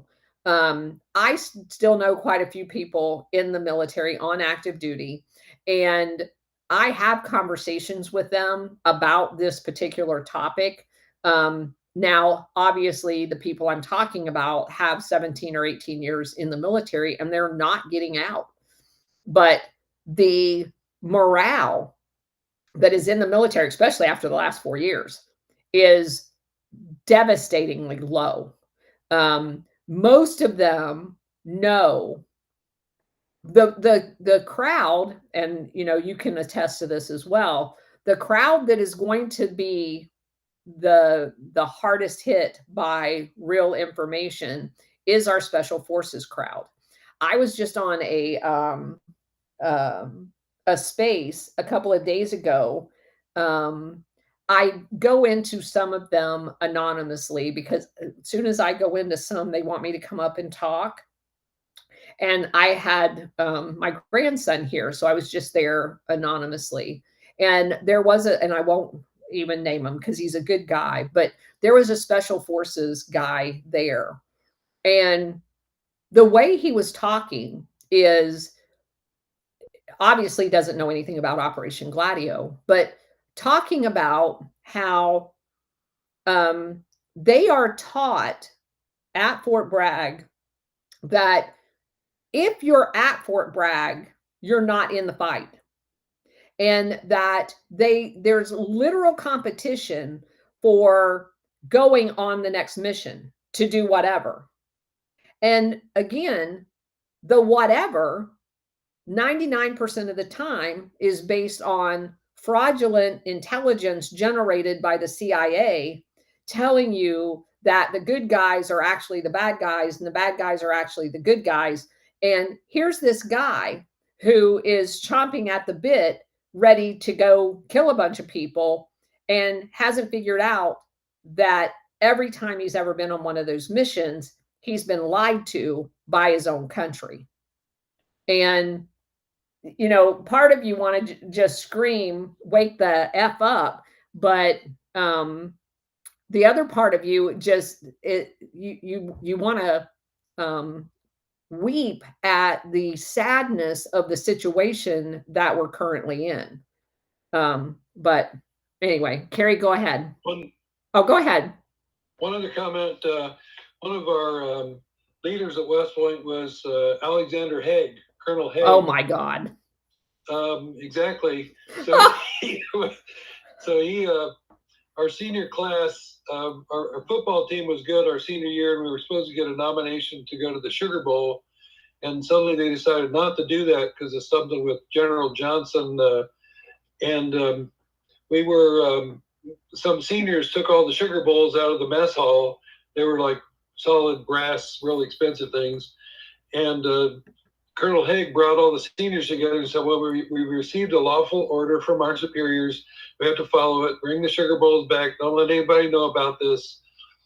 And he talked about being in a foxhole and saving lives in Vietnam and so forth. And he was, I don't know if he was CIA already, but he was later. He definitely was, yeah. I mean, I don't know either when he made that. He was So one of my classmates, though, just walked to the back of the room and called the New York Times with the story. And it was in there the next day, just kind of in. It was nice to embarrass Al Haig and West Point, for that matter, about the feisty seniors taking the sugar bowls out. That's hilarious. But that was an Al Haig. When I read Gladio, I said, "Oh my gosh, Al Haig was," and he did the coup against Nixon and all kinds of other stuff. Yes, he is in so much of it. The whole Iran Contra. I mean, he's a bad guy. Another good West Pointer like Petraeus and Pompeo. Yeah, Pompeo. Yeah. Yeah, my fraternity brothers. Well, in one way that kind of makes sense because they have a much better opportunity. And I'm going to say this, no offense, but you know what I mean. You have a much better opportunity to brainwash people in a college setting where you live there 24/7 for 4 years. Yeah, you know who they are too. Yeah. We only had one guy that we knew was in the CIA. Oh no, I'm sorry. One of my good friends was in the CIA in Pakistan for his whole career. So they did come out of West Point, and they were very loyal and good shoe shiners.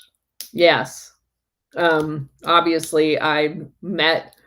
And it's kind of funny when I first. I'm a ROTC grad, and when I first joined the military, everybody said that the academy grad people had, and not only was I a ROTC grad, I was prior service, which those were, unlike the other services in the Air Force, that was frowned upon. Like the Navy has an awesome program. The Army does it less than the Navy, but it is not as weird in the other services as it is in the Air Force. So you don't have a whole lot of them that are prior service.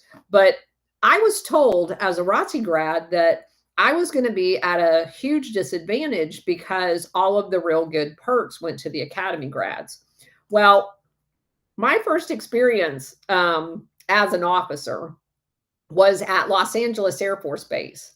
And the only two officers that were discharged under very bad circumstances, and I worked in personnel, so I was in charge of the section called Quality Force, which meant I ran the disciplinary board for the base. And so I tracked everybody pending court martial, all of that crap. So you got in on all of the dirt.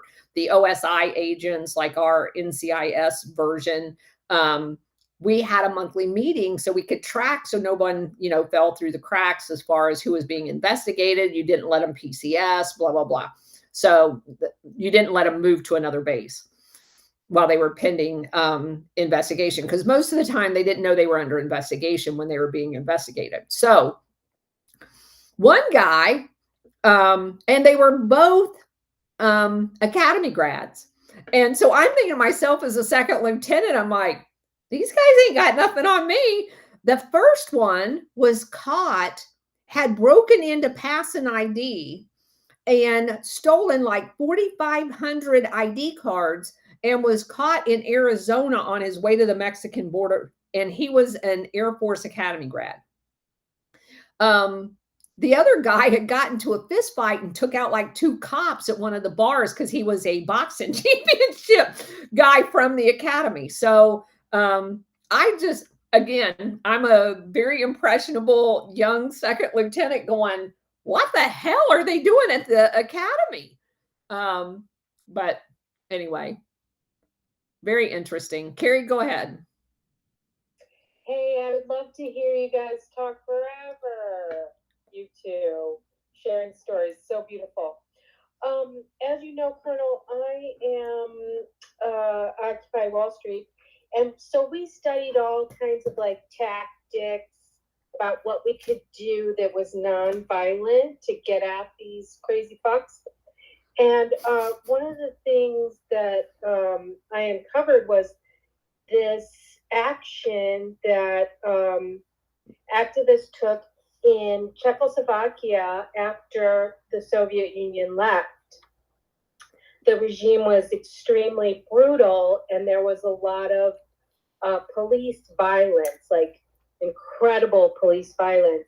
And so they decided to take huge photos of the, the violence, the bodies that they had killed, photos of the bodies they had killed, and take them to the elementary schools of the police and show them they figured out where their children went to school, and showed them to their children. And it was the only thing that changed them being brutal. Like, they tried all kinds of stuff. They did protests, they did everything. And once they did that, everything changed. Everything. So I just wanted to throw that out there. It just sparked for me, like, what do we do? What do we do? Oh my God, what do we do? And the other thing I wanted to talk about was the CIA blaming China for the fentanyl, because you were talking about the heroin, and now I'm like, well, it's not so much heroin anymore, is it? I don't know, but I know it's fentanyl, and the CIA are blaming China, having to do with Mexico, and it's really confusing for me. I don't know what your take on that is, but anyway, Well, wondering what you think. I will tell you, my take is I don't believe anything the CIA says. That if their lips are moving, if their pen is writing, if their computer is typing, they're lying. So what I do know is it had never been China. It had always been Taiwan. And in our research project of Taiwan, which is ongoing, by the way, I just realized something that I'm doing kind of on the side, as the other 10 balls I have in the air, that there are 1, 2, 3, 4, 5, 6, 7, 8 other islands that Chiang Kai-shek, that the CIA gave Chiang Kai-shek. So off the coast of China, to include one within a mile of the coastline, all are basically occupied to this day with KMT military associated with Taiwan. Now, most people don't know that. And if one of those islands, again, is where these products are coming from, of course the CIA is going to tell us it's China, whether it's China or not. And in addition to that, if you look at the amount of pharmaceutical companies that are on Taiwan, it's disproportionate to the number of people. And not that they would obviously be manufacturing just for their own people. Obviously, they're manufacturing to export it. But even that, it's exponentially way more pharmaceutical capacity than a small island would normally dedicate to one industry. So, is it possible that under the one China policy that is recognized by the US government, that they are in their intelligence report saying it's of Chinese origin, when in fact they mean Taiwan? Yes, that's absolutely. And is that something they do? Absolutely. That is just like saying the laptop story had the quote unquote hallmarks of Russian disinformation. So their plausible deniability is, we never said it was Russian disinformation. We just said it looked like that. So when you ask them about the origins of fentanyl coming out of China, they will go back and they will tell you, oh, we never said it was actually China, because, it could be Taiwan, because we recognize Taiwan under the one China policy as being part of China. So you can't believe a fucking thing they say. Nothing. It is right. Oh, I'm sorry. It is just as possible that it's coming from Taiwan or one of these other 8 islands that they are in charge of. I was just listening to neutrality studies, I'll post it in the pill, about Taiwan, and the woman was saying she's I don't know what her name is, but she was saying, she's in Taiwan. She was saying that it's actually Japan that has reinvaded, through the political process, Taiwan. And I was so shocked by that. I'll post it in the pill. Okay.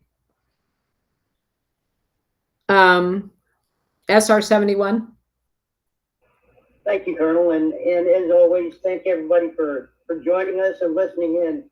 I have a request from Richard. He's having issues with text, so he posted in the pill. What he wants to know, Colonel, is if you can discuss Mr. Burkholder Smith, Deputy Station Chief of Mexico City, and his statements. He was taken to Argentina to meet with two Nazis working with the CIA on drugs trade, with Theodore Shackley, linked to Iran-Contra, etc., to keep his job in the CIA, all set out by Daniel Sheehan.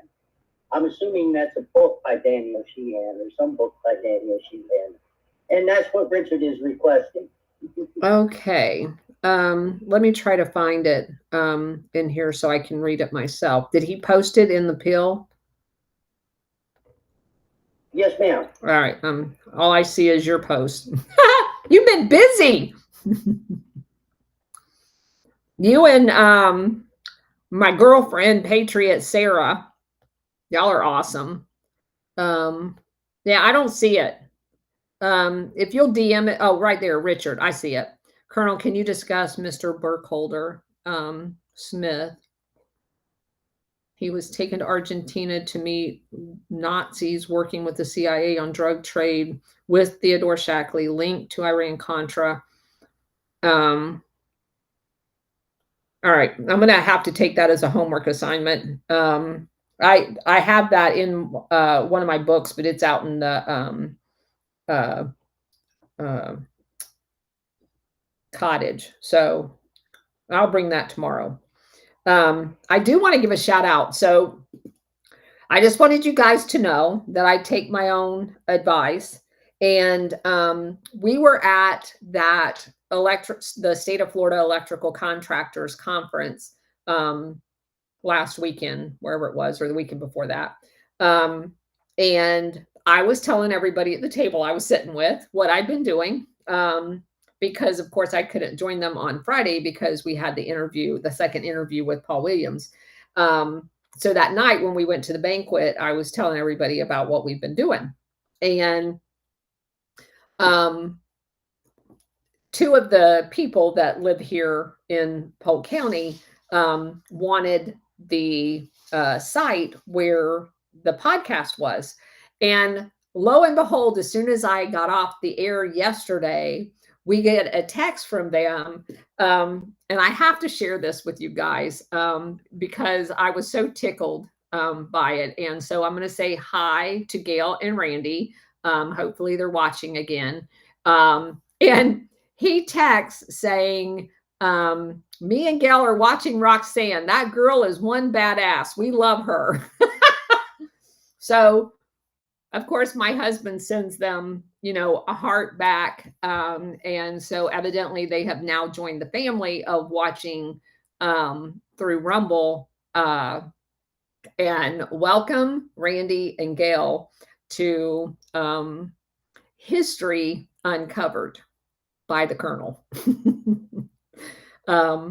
So anyway, I just wanted to let you guys know I do follow my own advice. And when I am with people, I do talk about this and I try to get people actively involved to learn real history. So anyway, that's that. I am going to have to get off here. Today's Wednesday, so we're going to dinner with Brian and his brother Dwayne. And I will be on Alpha Warriors program to finish our Battelle story tonight at 9:30. So hope to see you guys there. Otherwise, we will be back here. Tomorrow's Thursday, so we'll be on at noon and at 4. Warhamster and I will be on Rumble live. It will come over to the Spaces, but we will not be live on Spaces. But you'll be able to watch it through the X platform. But we will be live on Rumble. If you guys want to chat with us in the chat, you'll have to go over to Rumble to do that. So that'll be at noon, and then we'll be back here at 4. So thanks for being here. You guys take care, and I will see you tonight at 9:30 or tomorrow.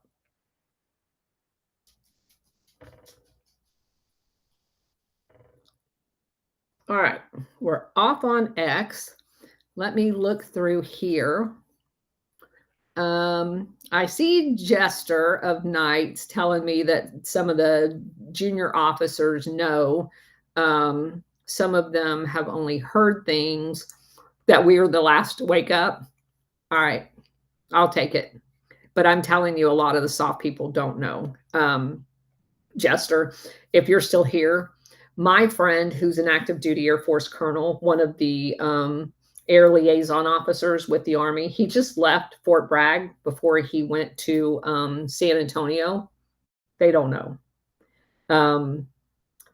He didn't know. He went to Air War College for a year between Bragg and his current assignment in Texas. And while he was there, because he was there, the class 20 years after me, I graduated in 03. He graduated in 23. And so I adopted him when he was a brand new second lieutenant out of the academy. I love him to death. And I've just been very close to him all of this time. And so he was a B-52 navigator when he got out of the academy.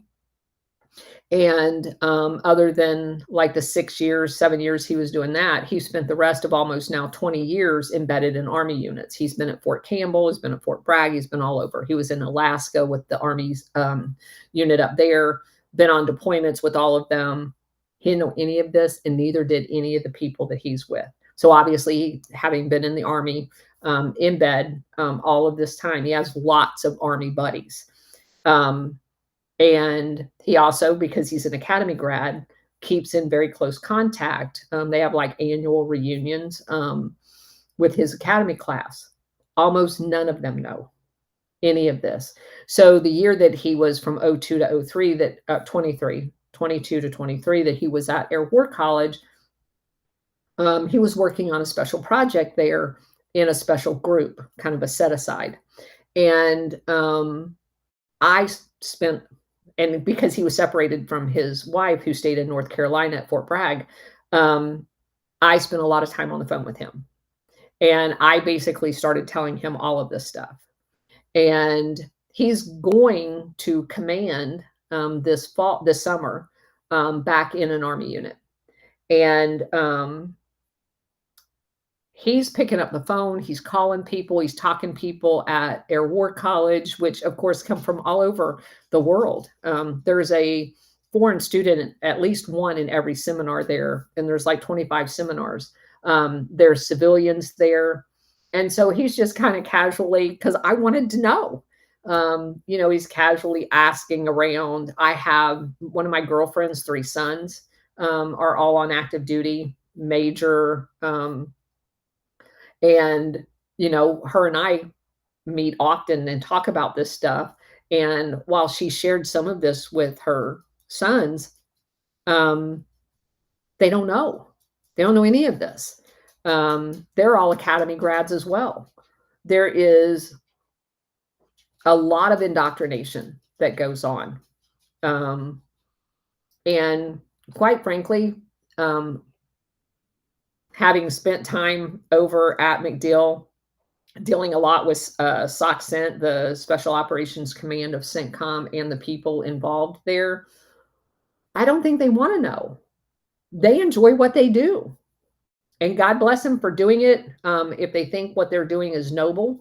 But they don't want to know the truth, because it would get in the way of them doing what they're doing.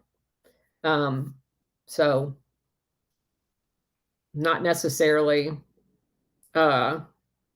a good situation. And I feel for them because I think they're the ones that are at risk because this is all going to come out. We can't pretend to keep going down this road. And I think you saw Senator Mike Lee talking about should we get rid of NATO, and Thomas Massey, who, by the way, follows me on X. So I'm going to assume he knows all of this crap. His immediate response to Mike Lee was, yes, we should not be in NATO. So I think it's coming, honestly. And I think it'll be in the next 4 years. We will not be in NATO anymore. And I think all of this information has got to come out. And I will be trying as hard as I can to get the information out. You guys obviously play a part in this and sharing this information with everybody. There are active individuals I am able to interrogate so many times a year. That's all I can say for now, at least until I can eventually run into you folks at a GART or something. I'd love it, Chester. But yeah, so I think it would be much better learning about this stuff from another military member who understands the amount of lying that has went on in order to get us to where we're at. No one is responsible for the actions taken based on falsified intelligence data. That just has to be the bottom line. And the people in the CIA has lied out their ass, which is why I constantly say daily, they've never been an intelligence agency, ever. They have 100% always worked for the international syndicate to sabotage us and to make them rich. And they don't really care how many people die in the process. Okay, so I'm going to run. Thank you guys for being here. Take care.